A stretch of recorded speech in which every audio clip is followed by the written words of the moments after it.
En ce 16 avril 2026, nous fêtons les 280 ans de la bataille de Culloden, une des batailles les plus décisives de l'histoire de l'Écosse. Aujourd'hui, je vais vous expliquer pourquoi elle a eu lieu, qui étaient les camps qui se battaient l'un contre l'autre, et surtout, comment une seule bataille, qui n'a même pas duré 1 heure, a changé la façon dont fonctionne l'Écosse à jamais.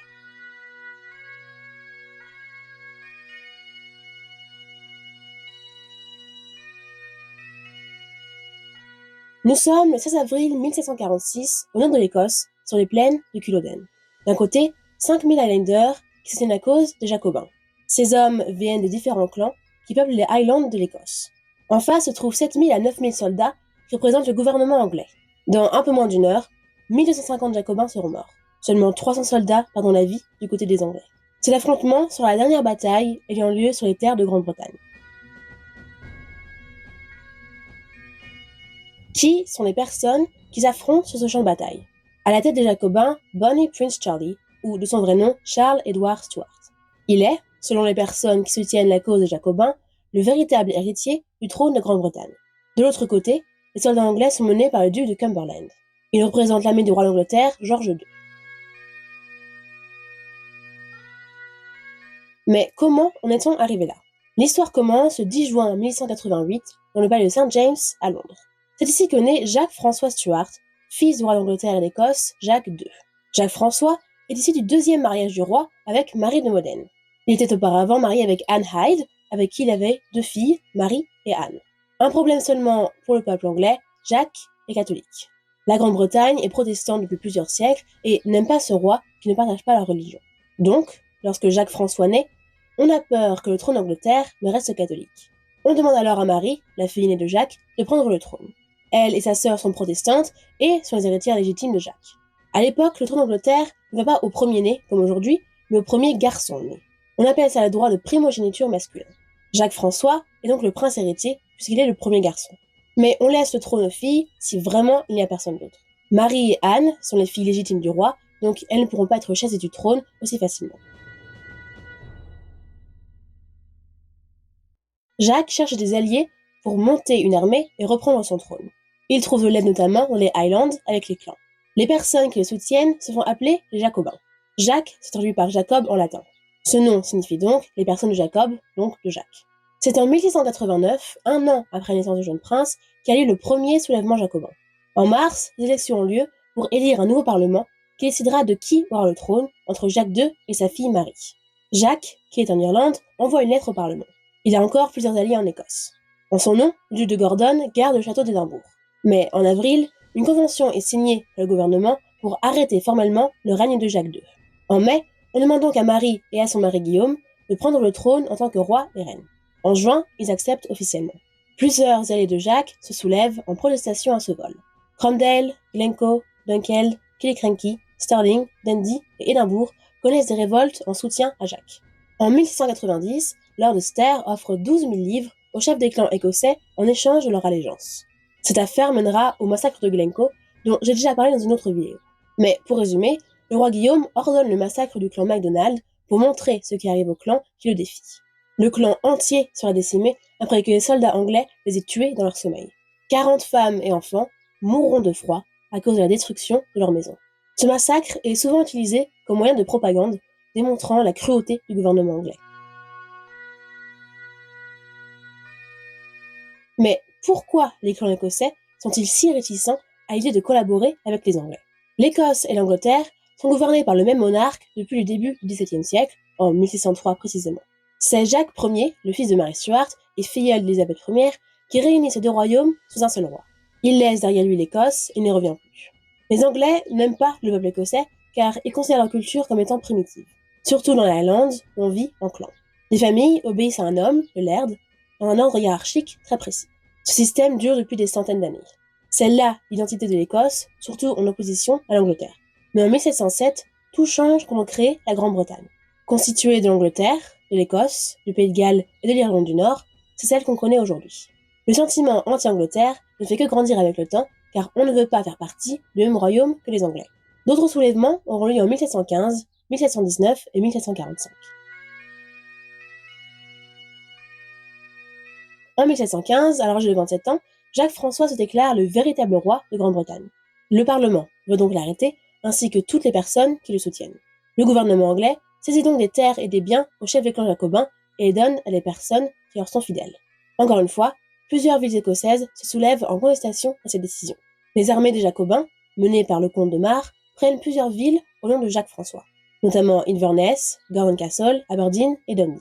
Ils essaient également de prendre le château d'Édimbourg, qui est l'une des deux places les plus importantes en Écosse. L'autre est le château de Stirling. Si vous avez l'un des deux châteaux, c'est bien, mais si vous avez les deux, vous avez l'Écosse à vos pieds. Lord Drummond et 80 hommes essaient de prendre le château d'Édimbourg pendant la nuit, mais ne réussiront pas et seront arrêtés pour une bonne raison. Les échelles qu'ils ont utilisées étaient trop courtes. Ils arrivent à monter jusqu'à la muraille, mais ils restent coincés jusqu'au matin, où ils sont repérés et jetés en prison. Au même moment, on essaie de prendre la ville de Perth. Au vu de son succès, on nomme le comte de Mar comme le commandant en chef des armées des Jacobins. Ils essaient de prendre la deuxième place forte d'Écosse, Stirling. Le 22 décembre 1715, Jacques-François arrive en Écosse. Mais les Jacobins n'arrivent pas à conquérir Perth et se voient obligés de fuir. Suite à cette défaite, Jacques-François se retire une nouvelle fois d'Écosse. Ainsi finissent les soulèvements jacobins de 1715. En 1717, l'Indemnity Act pardonne tous les hommes qui ont participé à ces soulèvements, tous sauf Lee MacGregor, dont fait partie le héros populaire Rob Roy MacGregor. Seulement 4 ans plus tard, les Jacobins reviennent à l'attaque. Cette fois-ci, ils sont aidés par les Espagnols, qui envoient 5000 hommes pour envahir l'Angleterre. Ils devaient également être aidés par la Suède, mais celle-ci se retira de cette intervention après la mort de leur roi Charles XII en 1718. C'est donc en mars 1719 que commencent les hostilités.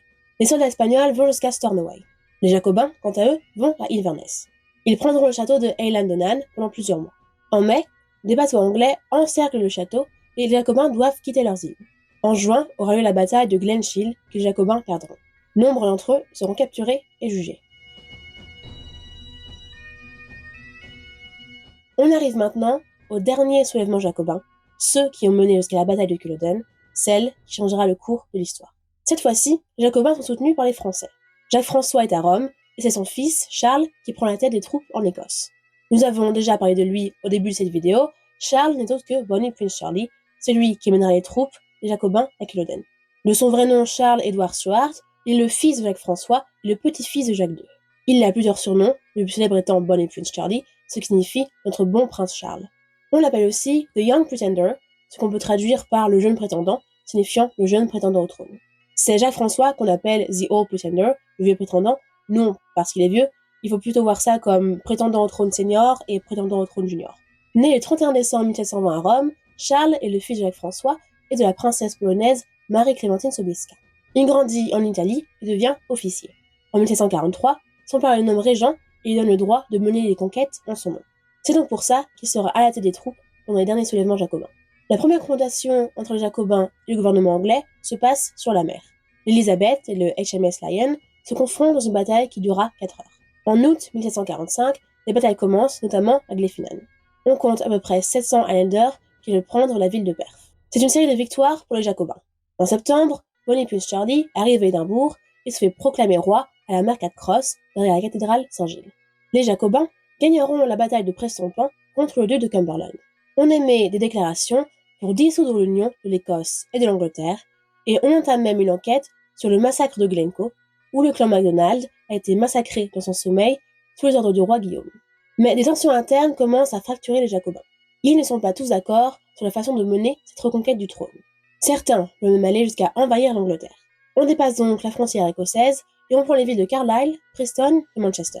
Mais on attend encore l'aide des Français qui tardent à arriver, ce qui cause de nouvelles tensions. Les bateaux français arrivent au même moment où les Jacobins commencent à battre en retraite. Encore une fois, les troupes ne sont pas d'accord sur la manière de procéder. En décembre 1745, le Jacobin revient en Écosse, et cette fois, c'est le duc de Cumberland qui sort de son pays. Il se dirige vers la ville d'Inverness et espère coincer les Jacobins non loin sur le site de Culloden. Il y arrivera le 14 avril. Les Jacobins sont déjà près du site le 12 avril. 2000 d'entre eux gardent la rivière Spey. Ils sont à Nairn, d'où ils partent le 14 avril. Ils s'assemblent à Culloden. Les armées du duc de Cumberland ne sont pas loin. Le 15 avril, ils passent la nuit à célébrer les 25 ans de leur chef Cumberland. Les Jacobins veulent profiter de cet événement pour les attaquer dans la nuit. Mais ils partent trop tard et arrivent près du camp des Anglais alors que le soleil veut bientôt se lever. Ils abandonnent leur plan, qui n'aurait sûrement pas réussi de toute façon, car ils n'étaient pas assez nombreux. Ils retournent à leur camp le matin du 16 avril. Les Jacobins sont en mauvais état et démoralisés. Le temps est mauvais, et après les victoires initiales, ils sont désormais pourchassés par Cumberland et ses troupes. Ils sont peu nombreux par rapport aux Anglais, ils ne sont pas aussi bien équipés et entraînés. Beaucoup d'entre eux rentreront à Inverness et ne participeront pas à la bataille. Le matin du 16 avril 1746, 2 lignes se forment. À 10 h, les Anglais arrivent en vue des Jacobins. Ils s'installent à environ 3 km et sortent leur artillerie. D'un côté, Cumberland et ses 7000 à 9000 hommes. De l'autre, Bonnie Prince Charlie et environ 5000 hommes. Entre eux, un champ trempé presque un marécage. Les troupes de Cumberland tirent. Après environ 30 minutes, Charles donne l'ordre d'avancer. Le clan des Cameron est le premier à charger. Moins d'1 heure plus tard, la plupart d'entre eux seront morts. On compte 1500 à 2000 Jacobins tués ou blessés. 154 Jacobins seront capturés, aux côtés de 222 Français. Encore 172 seront capturés après la bataille. Les troupes de Cumberland, qu'on appelle désormais le boucher, ne comptent qu'une cinquantaine de morts et moins de 300 blessés. Bonnie Prince Charlie s'enfuit. Il reste d'abord sur les îles des Hébrides, mais il est sans cesse poursuivi par les Anglais. Il réussira à s'échapper sur l'île de Skye avec l'aide d'une jeune femme appelée Flora MacDonald. Il prend un bateau pour la France et ne reviendra plus jamais en Écosse. Il sera arrêté en France en 1748 et passera le reste de sa vie caché ou en exil. Il meurt à Rome en 1788. Il aura un seul enfant illégitime avec sa maîtresse Clementina Walkinshaw, Charlotte, née en 1753. Elle aura des enfants qui feront partie de la nobilité polonaise. Si la victoire du gouvernement anglais commence à Culloden, elle s'étend bientôt à tout le pays. On cherche à détruire le système des clans écossais et surtout leur identité. On prend les terres aux lairds et, avec l'Act of Parliament, on bannit le tartan. La plupart des clans ont été décimés et est morte avec eux l'identité de l'Écosse. On doit compter 100 ans avant qu'on ait lieu une commémoration pour la bataille de Culloden. En 1849, on veut bâtir un monument sur le champ de bataille, mais l'idée est abandonnée quelques années après par manque de budget. Un monument n'y sera établi qu'en 1881. Aujourd'hui, on peut visiter ce champ de bataille, et ce depuis 2007. Depuis, de nombreuses fouilles archéologiques ont eu lieu pour analyser ce terrain qui a connu la dernière bataille de Grande-Bretagne. Ce n'est qu'au XIXe siècle que le tartan redevient le symbole de l'Écosse. Grâce à l'écrivain Sir Walter Scott et à d'autres grands esprits écossais du XIXe siècle, le patriotisme dormant des Écossais revient sur le devant de la scène. Après sa victoire à Culloden, George II reste sur le trône. Ce sont toujours ses descendants qui règnent aujourd'hui. À ce jour, le roi du Royaume-Uni n'est donc, selon les Jacobins, pas le vrai roi. Si on peut trouver dans l'immense arbre généalogique de la famille royale d'Angleterre de nombreux candidats qui seraient les vrais rois du Royaume-Uni, l'actuel prince William serait peut-être celui qui permettrait de réconcilier les deux ennemis. En effet, William est le fils du roi actuel, Charles III. Et s'il monte un jour sur le trône, il sera le premier roi du Royaume-Uni à être un descendant de Jacques II. Mais comment ? Jacques II a eu plusieurs enfants. Marie et son mari William, qui ont pris sa place sur le trône en 1189, n'ont pas eu d'enfants. C'est également le cas d'Anne, l'autre fille, dont aucune de ces grossesses n'a porté ses fruits. William n'est pas le descendant de Bonnie Prince Charlie. Ceux-ci sont désormais ducs en Europe, et c'est eux qu'on nomme comme étant prétendants jacobins directs au trône de Charles III. Jacques II aura plusieurs enfants illégitimes, dont Henriette Fitzjames. Celle-ci se mariera et aura des enfants à son tour.